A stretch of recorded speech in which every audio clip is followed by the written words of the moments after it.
je tenais à vous remercier parce que bon, c'est vrai que je peux m'énerver après vous parce que je vous trouve des fois, c'est un peu long. Hein. Alors vous arrêtez pas de me dire qu'il y a 24 heures pour lire, que ça coûte cher et tout. Bon, je vous comprends, 24 heures, mais allez à la bibliothèque.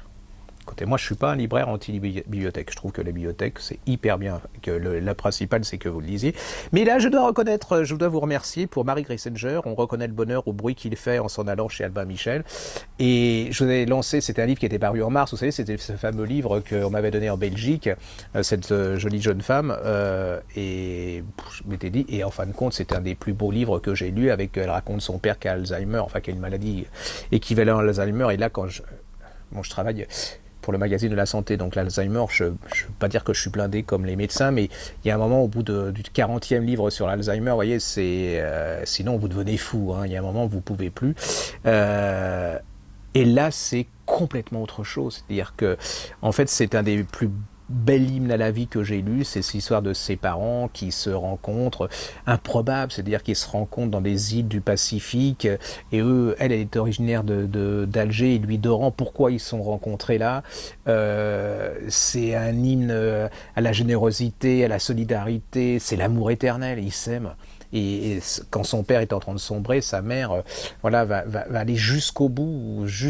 Et puis la solidarité des gens dans ce petit village français, à notre époque, vous vous rendez compte, il y a encore des gens généreux à notre époque. Je dis pas des gens qui parlent à la télé de générosité, vous voyez. Non, je parle des gens qui vraiment aident gratuitement. Vous voyez, c'est pas, je passe à la télé, vous avez vu, j'ai aidé mon pauvre là, et je vais faire le buzz en montant sur mon iPhone. Vous voyez, il y en a plein comme ça. Hein.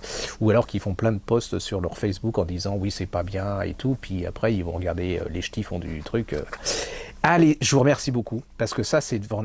Il était mort, hein, il était sorti en mars, et grâce à vous, ça s'est super bien vendu. Mais ce qui m'énerve un peu, c'est que, comme les clips vidéo, une fois qu'on a parlé une fois ou deux fois d'un livre, on n'en reparle plus, et que, voilà, alors, donc, ils vont dire, ils s'énervent, ils s'entêtent, mais...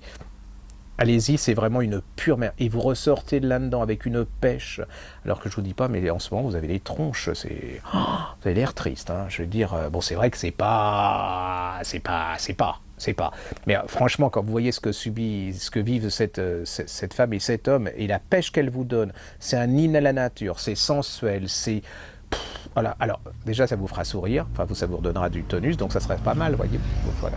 Et vous ferez plus ces tronches on dirait que vous allez tous mourir. Marc, c'est vrai qu'il y en a qui vont mourir, mais voilà. Allez-y, ça s'appelle Reconnaît le bonheur du bruit qu'il fait en s'en allant chez Albin Michel de Marie Gressinger.